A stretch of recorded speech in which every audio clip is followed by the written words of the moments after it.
인사합시다. 아십니까? 네, 반갑습니다. 저는 대한민국 부동산학개론 1타 강사, 부동산학개론 강의하는 이종호입니다. 오늘 이제 드디어 2023년 34회 공인중개사 첫 시간, 개념 이해 시간이고요. 일단은 자세한 오리엔테이션, 공부하시는 오리엔테이션은요, 11월 달, 12월 달 우리 개념 완성 과정에 오리엔테이션 강의를 따라와 주시면 좋을 것 같고요. 오늘은 이제 부동산학개론 어떻게 공부해야 되는지에 대해서 말씀을 좀 드리기 전에, 오리엔테이션 강의는 이제 11월 달, 12월 달 개념 완성 강의 오리엔테이션을 참고해 주시면 좋을 것 같고, 입문서라는 교재를 가지고 수업을 진행할 거고요. 교환이 있습니다. 이 교환 프린트 하시면 총 페이지로 보면 요 입문 과정 내내, 개념 이해 과정 내내 할 건데 15페이지, 15쪽, 한 7장 반 정도 되는 자료를 가지고 같이 수업을 진행할 건데, 제목은 요거부터 한번 볼까요? 제목은 미리 보는 기출문제입니다. 우리 개념 이해 과정이고요. 미리 보는 기출문제. 그래서 11월 달, 12월 달 수업을 통해서 우리 기출문제들을 좀 미리 볼 겁니다. 자세한 해설은 사실은 아직까지는 기출문제를 볼 상황은 아닌데, 우리 왜 결론을 노출하는 방법에는 연역법이라는 것도 있고 귀납법이라는 것도 있지 않습니까? 그죠? 그래서 이러하니까 결론은 이거야 하는 방법도 있지만, 결론을 먼저 한번 내보는 겁니다. 결론을 내서 우리 공인중개사 시험에 이런 문제들이 나오는 거구나 라는 것을 알고 난 다음에, 그다음에 세부 사항들을 한번 퍼즐 맞추듯이 한번 맞춰 가보는 것도 좋은 방법이라는 생각이 들어요. 그래서 기출 문제를 제가 다 풀어드릴 겁니다. 여기 있는 기출 문제들을 다 풀어드릴 건데, 일단 잠깐 우리 부동산학개론 목차 교환 가지고 목차를 먼저 한번 소개해 드리겠습니다. 우리 부동산학개론은 총 8개 편으로 구성이 됩니다. 1편은 부동산학 총론, 총론이라는 글자만 알고 계시면 돼요. 2편은 부동산 경제론, 3편은 시장, 4편 정책, 5편 투자, 6편 금융, 7편은 개발, 8편이 감정평가론, 이렇게 해서 총 8개 편입니다. 그 옆에 별표되어 있는 부분이 3개가 있습니다. 3개. 일단 부동산 경제론은 원래는 둘로 구성이 됩니다. 수요 공급 이론이랑 경기 변동 이론으로 구성이 되는데, 수요 공급 이론이 난이도가 높아요. 문항수도 많이 출제가 되고요. 투자론 역시 출제 비중이 높고 문항수가 많습니다. 감정평가론 마찬가지입니다. 그래서 원래 부동산학개론에서는 한 편당 다섯 문제씩 출제가 되는데, 5문제 이상 출제되는 2개, 투자론하고 감정평가론은 5문제 이상 출제될 가능성이 있고, 경제론은 5문항 정도가 나오긴 합니다만은 우리가 단기간에 공략해서는 점수로 만들어내기가 좀 어렵습니다. 그래서 초반부터 잘 챙겨 가셔야지만 안정적인 점수를 획득할 수가 있어요. 그래서 제가 둘로 나눠봤습니다. 이렇게 수투감이라고 하겠습니다. 지금부터는 수요 공급, 투자, 감정평가론. 난이도 조금 높고, 그 다음에 공략을 할 때 좀 시간이 많이 소요되는 요 3개 파트 같은 경우는 개념 완성 과정에서 좀 주안점을 두고 수업을 진행하고, 지금 공부하시는 개념 이해, 요 개념 이해 과정에서는 요거 3개를 제외한 나머지 5편을 위주로 강의를 드리도록 하겠습니다. 그러니까 지금 수업할 내용 그럼 어떤 건지 알겠죠? 그죠? 수투감을 제외한 나머지 파트, 총론, 시장론, 정책론, 금융론, 개발론입니다. 5개 파트. 총 8개 편 중에서 수투감이 빠지는 거예요. 5개 파트를 먼저 잡는 이유를 좀 말씀을 드릴게요. 5개 편을 먼저 잡는 첫 번째 이유는요, 얘네들은 여러분들 왜 공부를 하시다가 이렇게 3월 달에 처음으로 모의고사라는 걸 치게 됩니다. 그러니까 지금부터 시작하시는 분들은 나름 얼리버드죠. 그죠? 그래서 10월 달부터 열심히 공부를 시작하는 겁니다. 그죠? 10월, 11월, 1월, 2월, 3월. 근데 초반부니까 공부를 많이 하지는 않았겠죠. 거의 강의 듣는데 주안점을 두고 수업을 열심히 따라오셨는데, 3월 달에 첫 모의고사로 쳐봤는데 60점이면 합격인데 점수가 막 30점, 40점 이렇게 나와버린단 말이야. 그러면 공부를 하시다가 이제 계속 공부를 하게끔 만드는 원동력이 없어져 버리게 됩니다. 그러니까 나와 공부가 안 맞나? 공인중개사 공부가 안 맞나? 접어버릴까? 그렇게 실제로 접는 분들도 많고요. 그 상황이 계속 지속이 되어서 6월달, 7월달, 8월달까지도 점수가 잘 안 나오시는 분들은 2차를 포기하시고 1차로 전환하신다든지, 아니면 공부를 전체를 아예 포기하시는 그런 수험생들도 많이 계십니다. 그래서 요 5개 파트, 수투검을 제외한 나머지 5개 파트들은요, 시간을 조금만 투자해도 점수로 바로바로 연결되는 그런 부분들이고요. 난이도가 그렇게 높지는 않다는 겁니다. 그래서 이 부분들의 기출 문제와 내용 정리를 먼저 깔끔하게 해놓으시면요, 우리가 기본 점수, 언제 어떤 상황에서 모의고사를 쳐도 일단 최소 50점 이상 점수는 계속 따박따박 나와주는 이 상황에서 이제 11월 달, 12월 달부터 진행하는 개념 완성이 붙으면, 개념 완성이 딱 붙는 순간 점수의 날개를 달게 된다라고 생각하시면 좋을 것 같습니다. 그래서 처음에는 일단 첫 번째는 흥미 유발입니다. 너무 어려운 부분이 아니기 때문에 할만하다. 중에서 공부 할만하네. 어차피 같은 2.5점이니까. 그죠? 수행급을 맞춰도 2.5점이고 투자를 맞춰도 2.5점이고 지금 이런 것들을 맞춰도 어쨌든 점수는 공평하니까 점수 배점이 동일한 중개사 시험의 특성을 잘 활용하셔가지고요. 초반부터 아주 튼튼한 기초가 튼튼한 그런 부분들의 점수를 확보를 미리 하자. 그리고 이 공부에 계속 여러분들 내년 시험 날까지 내년은 10월 28일 날 시험 칠 것 같은데요. 10월 28일까지 계속 여러분들이 시험장에 갈 때까지 공부를 하시는 원동력 그리고 점수를 꾸준히 유지시켜주는 그런 파트를 제가 5개 파트를 선별을 했고요. 이 5개 파트에 대해서 수업을 진행하도록 하겠습니다. 일단 자주 출제되는 내용들 위주로 수업을 하겠습니다. 어쩌다 한번 출제되는 내용들은 빼겠습니다. 그러다 보니까 이렇게 연결은 잘 안 돼요. 탁탁 끊어서 진행할 겁니다. 예를 들면 총론에서는 부동산의 개념과 분류, 그 다음에 부동산업, 주택의 분류, 부동산의 특성 이렇게 4가지만 딱 보고 넘어갈 거예요. 시장론도 마찬가지 효율적 시장, 지대, 도시 공간 구조론, 그다음에 입지 선정 이렇게만 딱 보고 그냥 넘어갈 겁니다. 그렇게 생각하시고 따라와 주셔야 됩니다. 그리고 나서 목차를 다 정리하셨으면요. 여기 제가 수투검을 제한 5개 편에서 자주 출제되는 내용들을 한번 정리를 한번 해봤거든요. 먼저 부동산학 총론에서는 복합 개념의 부동산과 복합 부동산이라는 게 있는데 복합 개념의 부동산 이거 중요합니다. 알아두셔야 되고 그 다음에 토지 용어 출제 가능성 100% 파트고요. 부동산업, 주택의 분류 이런 것들 부동산의 특성 출제 가능성 100% 파트입니다. 부동산의 특성 중에서는 특히 부동성, 영속성, 부증성, 개별성이라고 하는 토지의 자연적 특성. 그래서 사실은 수업을 3개 진행할 겁니다만은 여러분들은 총론에서는 뭐 위주로 토지 용어하고 부동산의 특성 위주로. 그다음에 시장론에서는요 효율적 시장, 약중강 해서 약성, 중강성, 강성, 효율적 시장이 있고요. 지대론 중요합니다. 경제지대와 준지대 그리고 지대 이론까지. 도시 내부 구조론, 공간 구조론 하기도 하는데요. 버제스의 동심원 이론, 호이트의 선형 이론, 해리스 올만의 다핵심 이론, 입지 계수 계산 한번 연습해 볼 거고요. 입지 선정 이론에서는 학자들이 막 나옵니다. 랠리의 소멸력 법칙, 허프의 확률 모형, 이 관련되는 계산 문제들 한번 진행해 보도록 할 겁니다. 오케이. 출제 포인트, 정책론에 가시면요.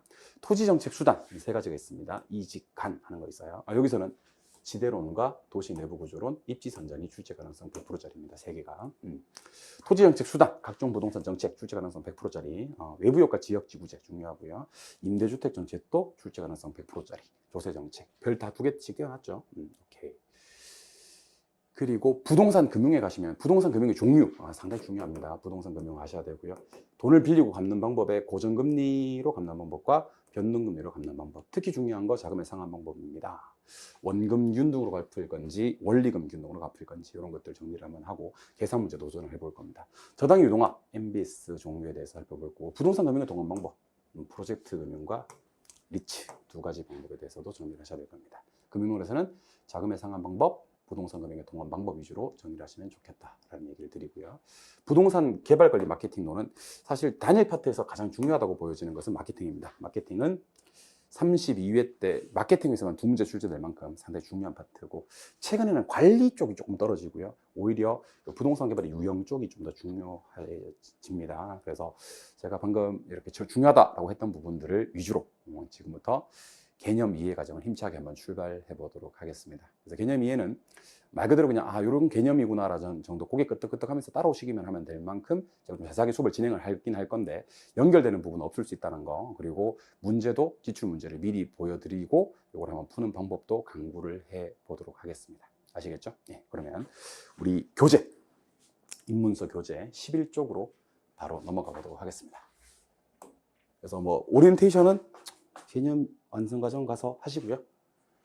11쪽, 입문서 11쪽 가서 부동산의 개념과 분류로 가도록 하겠습니다. 부동산의 개념과 분류. 일단 우리 부동산 학에서는요. 이런 표현을 많이 씁니다. 복합 개념의 부동산. 복합 개념의 부동산 이런 표현을 상당히 많이 씁니다. 복합 개념. 복합 개념. 복합 개념은 3대 측면으로 표현할 수도 있고 2대 측면으로 표현할 수도 있는데 3대 측면으로 표현하면 법경기 그래요. 법률적 측면, 경제적 측면, 기술적 측면 이렇게 분류를 하고 법과 경제를 묶어서 무형적 측면이다라고 부르고요. 기술적 측면은 물리적 측면이라고 하기도 하고요. 유형적 측면이다라고 얘기하기도 합니다. 부동산학 개론을 공부하시면서 조금 이렇게 용어 정리할 때 유의할 점을 좀 하나 알려드리겠습니다. 우리 학창 시절에 왜 기술이라는 과목을 저는 배웠었거든요.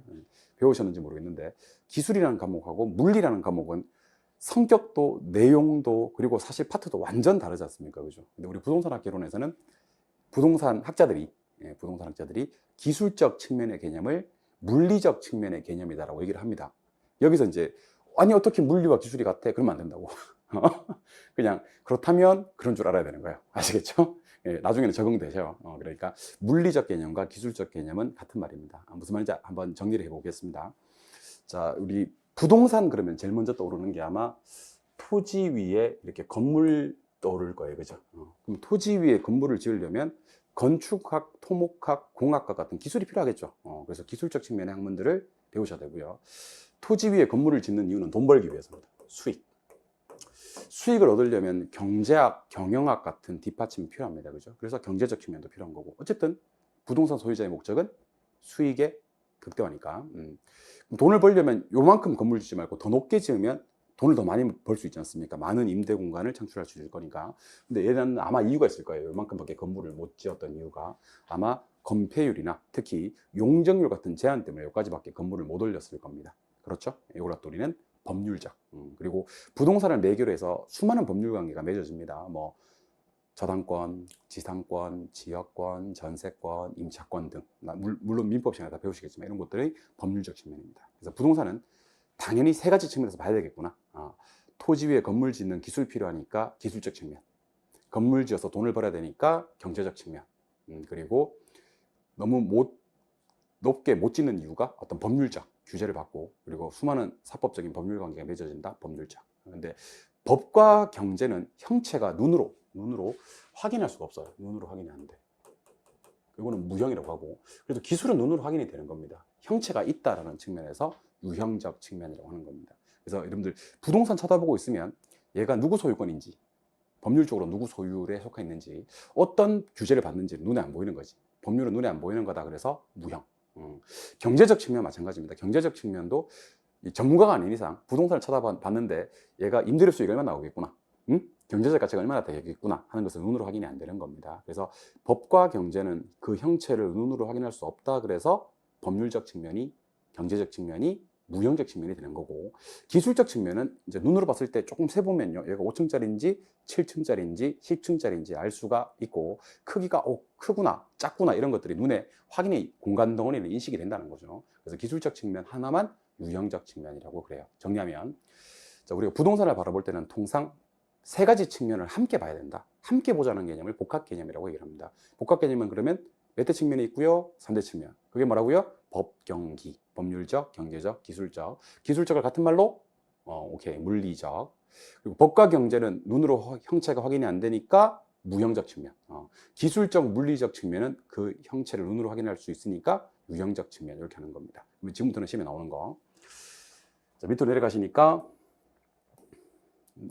자, 눈에 보이는 거 안 보이는 거 쭉쭉 나옵니다. 그죠? 근데 복합 개념의 부동산은 법률적 측면, 경제적 측면, 기술적 측면이 있고, 법률적 측면은, 경제적 측면은 형체가 없다. 그래서 무형.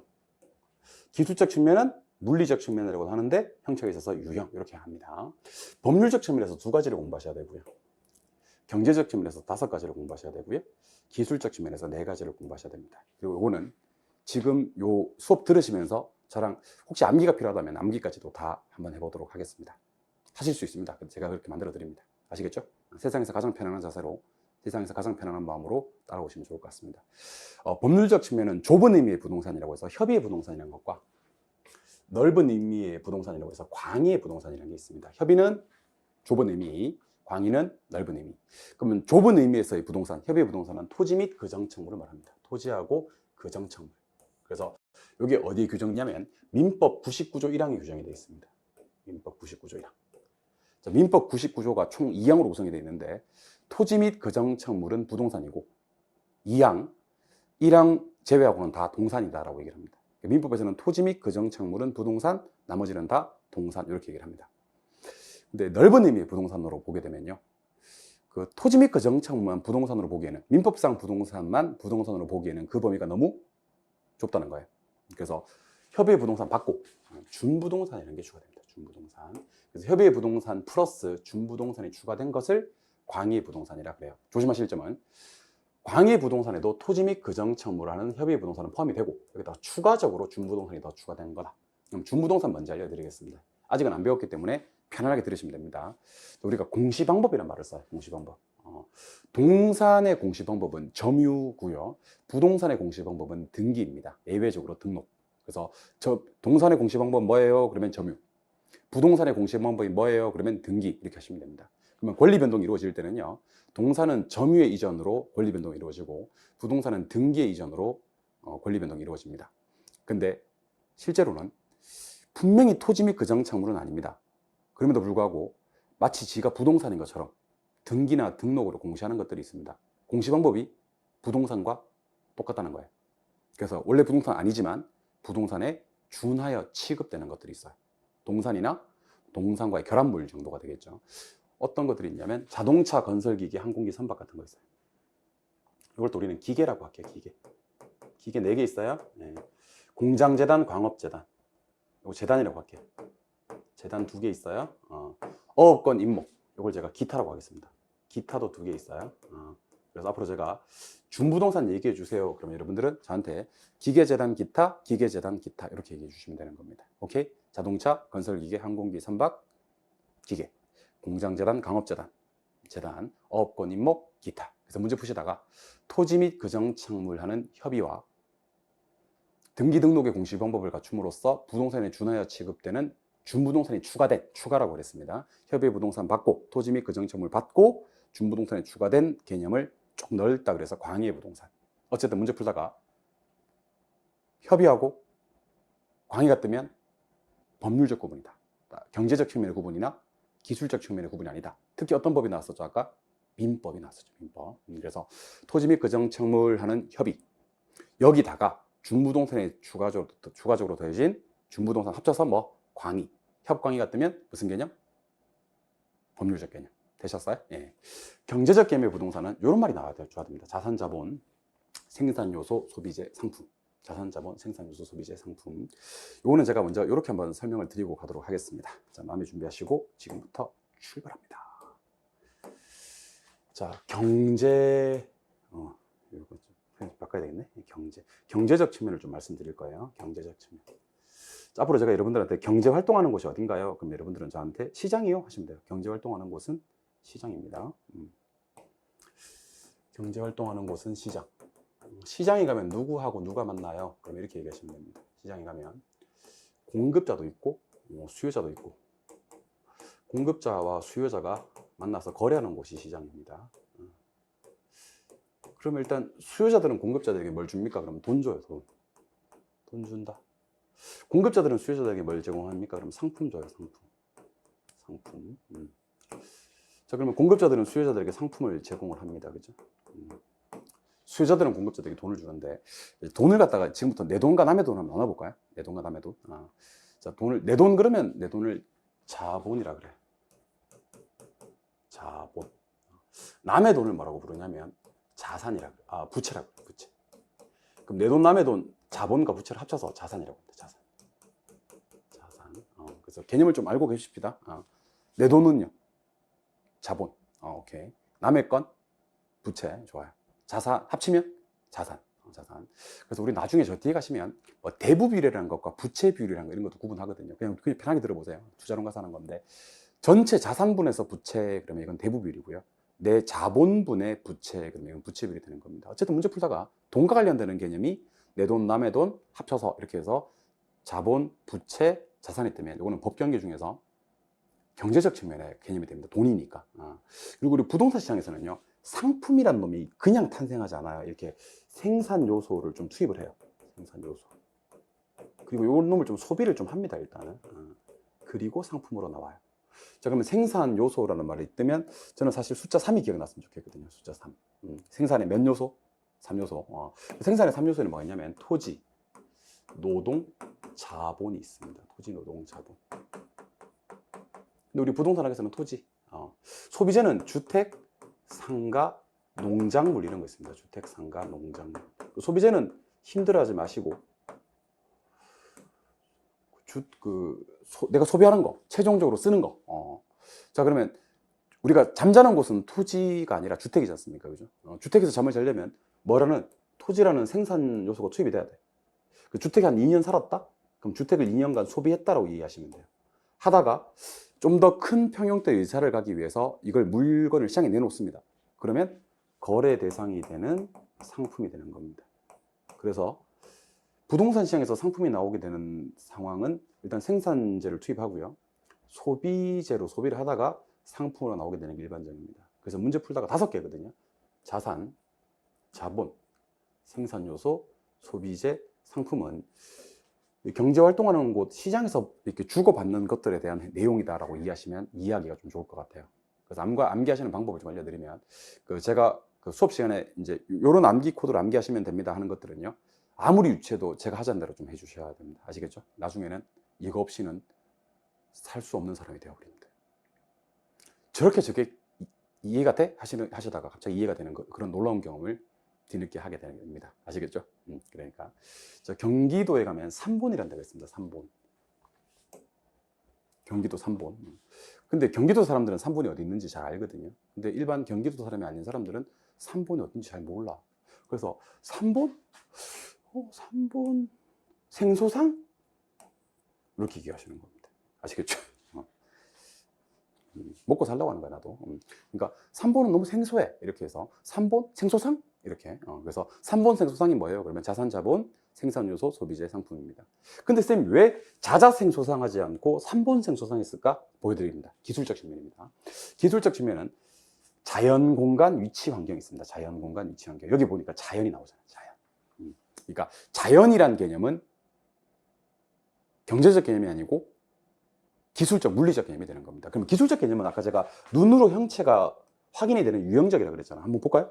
눈으로 이거 3층이다, 5층이다 이런 공간을 확인할 수 있어요? 없어요? 있지.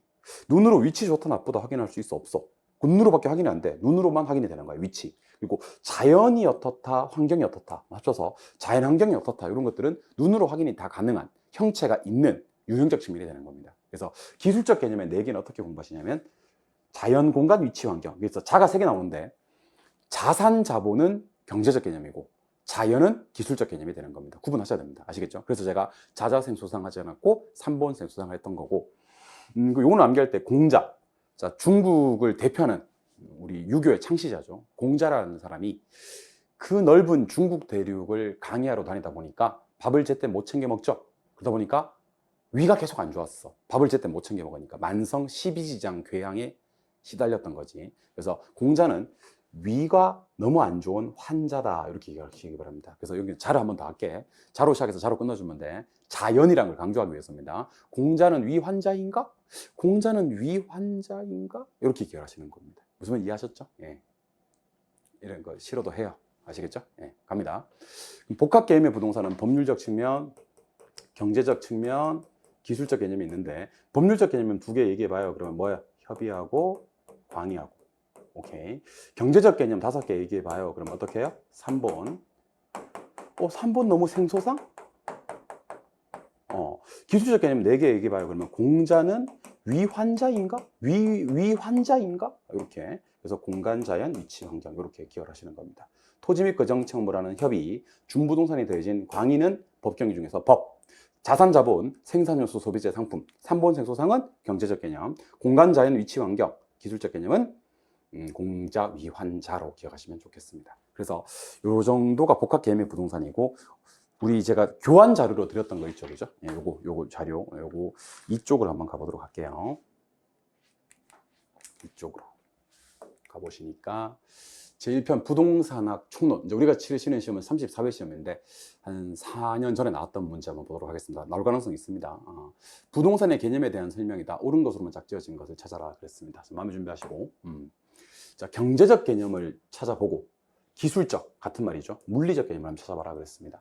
근데 저는 공부를 하실 때 일단 경제적 개념이 좀 더 중요하다고 봅니다. 경제적 개념. 경제적 개념은 5개가 있습니다. 3본 생소상. 자, 지금부터 3본 생소상을 찾습니다. 요거 3본 생소상 맞아, 이거. 요거 3본 생소상 맞다, 이거. 요거 3본 생소상 아니야, 이거. 요거 3본 생소상 맞다, 이거. 요거 3본 생소상 아니야, 이거. 요거 3본 생소상 맞아, 이거. 요거 3본 생소상 아니다, 이거. 그래서 3본 생소상 해서 기역, 니은, 리을, 비읍. 잠깐만. 기역, 니은, 리을, 비읍이 경제적 개념이 맞습니다. 답은 2번 끝. 선생님 오른쪽도 봐야 되잖아. 안 봐도 되지. 기역, 니은, 리을, 비읍이 얘밖에 없잖아. 선생님 그러면 기술적 개념 안 봐도 되네? 안 봐도 됩니다. 그래서 한번 봤으면 봅시다. 봅시다. 기술적 개념은 3본 생소상 아니고 공자 위 환자입니다. 공자 위 환자. 공자 위 환자가 뭔지 알고 계시죠? 공간, 자연, 위치, 환경입니다. 그래서 요거 공자 위 환자 맞아. 세모할게요. 요거 공자 위 환자 맞아. 요거 공자 위 환자 맞아. 오케이. 그래서 답은 2번이 되는 그런 문제입니다. 그래서 여러분들 제가 자로 출발하는 거 다시 한번 3개만 좀 알려드리겠습니다. 여기 다 나와서 그래. 자산도 있고 자본도 있고 자연도 있는데 3번 생소상 그랬잖아. 요거는 이제 경제적 개념이고 자연은 경제적 개념이 아니라 기술적 개념이다. 이렇게 따로 기억하시는 겁니다. 그래서 제가 계속 3본 생소상, 3본 생소상 하는 이유를 아셔야 되는 겁니다. 아시겠죠? 네, 이런 문제 나오면 틀리시면 그 예시면 합격을 못해요. 난이도 최하짜리 문제입니다. 난이도 최하짜리. 그래서 복합 개념의 부동산에 대해서 설명을 드렸습니다. 복합 개념의 부동산은 일단 법경계가 있습니다. 법은 2개. 뭐지? 협의광의. 토지 및 그정 청물의 준부동산. 오케이. 경제적 개념은 자, 한번 해봅시다.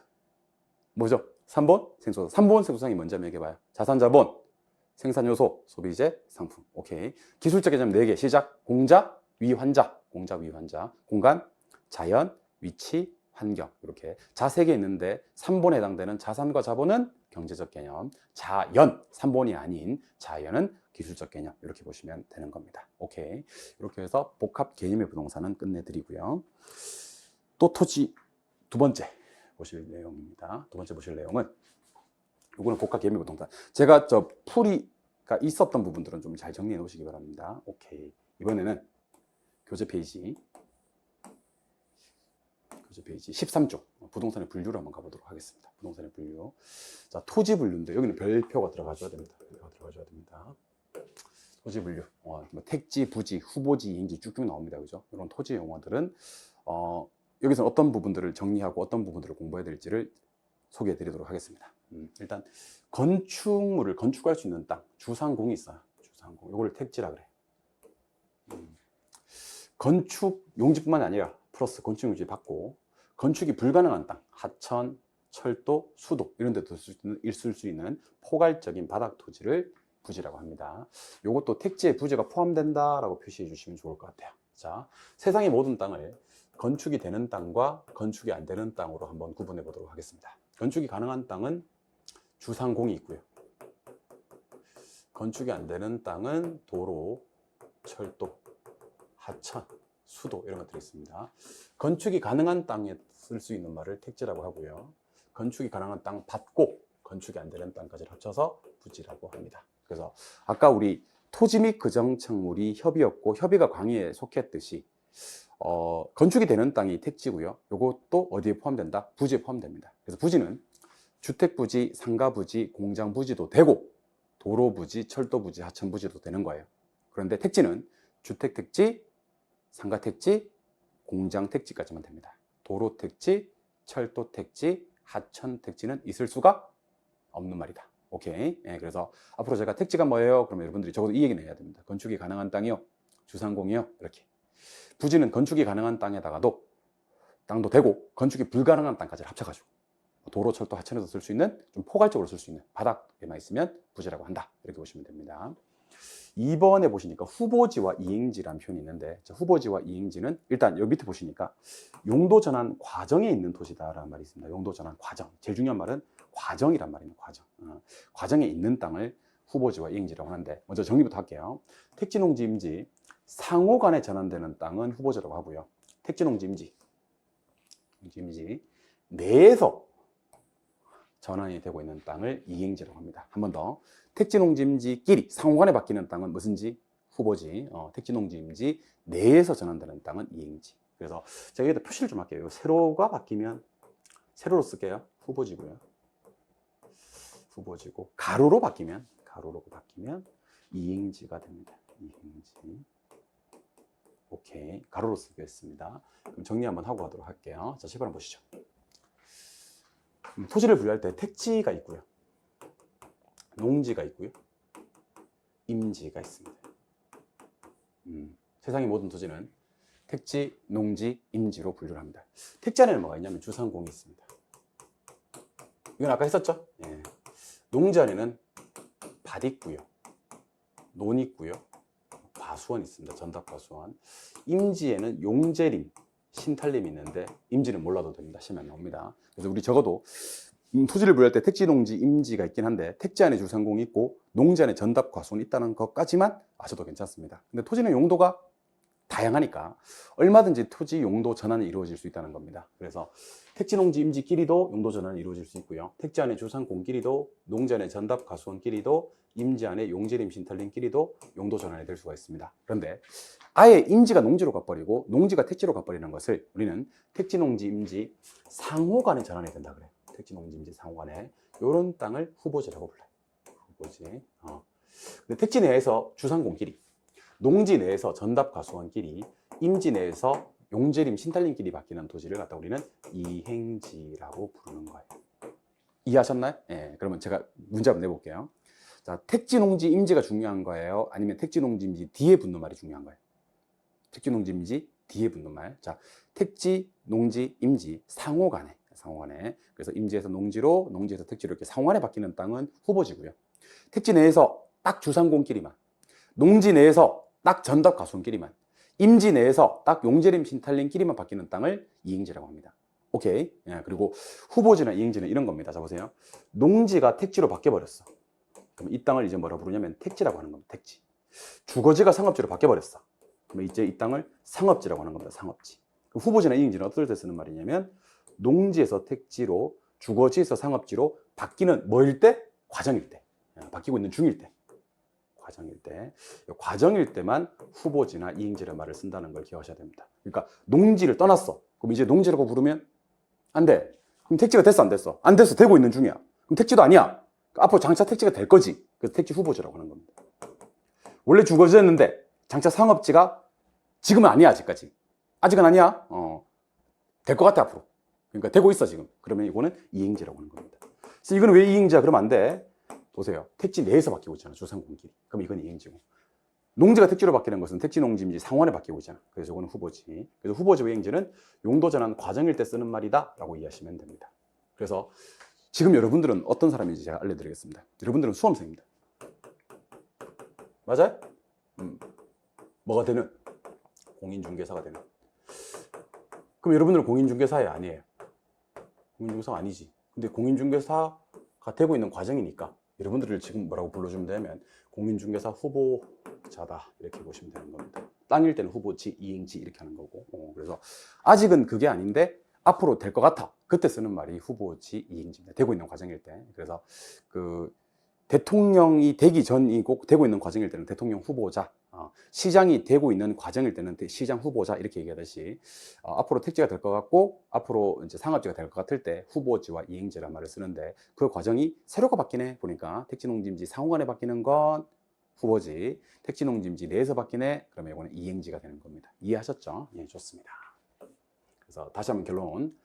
건축이 가능한 땅, 주상공끼리만 쓸 수 있는 말은 택지, 건축이 가능한 땅을 받고 건축이 안 되는 땅까지 모두 쓸 수 있는 말이 부지, 택지, 농지, 임지 상호간에 바뀌는 땅은 후보지, 내에서 바뀌는 땅은 이행지 보시면 됩니다. 가로 3번은 요 대지는 지금 몰라도 되고 맹지 정도만 기억할게요. 도로에 어떤 접속면도 가지지 못하는 땅, 건축법상 건축이 불가능한 땅, 허가 안 내주는 땅을 맹지라고 한다. 요거는 뭐 눈물 맹자 써서 꽉 막혀 있는 땅, 다른 도시들에서. 그래서 접속면, 도로의 접속면이 전혀 없는 땅 맹지, 허가 안 나는 땅 맹지. 요거는 뭐 설명 안 드려도 많이 아실 겁니다. 그래서 맹지는 됐고, 요걸 한번 설명드릴게요. 필지, 획지. 자, 필지는 지번 붙여서 등기 등록하는 땅, 지번 붙여서 등기 등록하는 땅을 필지라고 하고요. 획지는 가격 수준이 비슷한 일단의 토지를 획지라고 합니다. 요거는 제가 그림으로 한번 설명을 드려볼 테니까 칠판 한번 바라봐 주시기 바랍니다.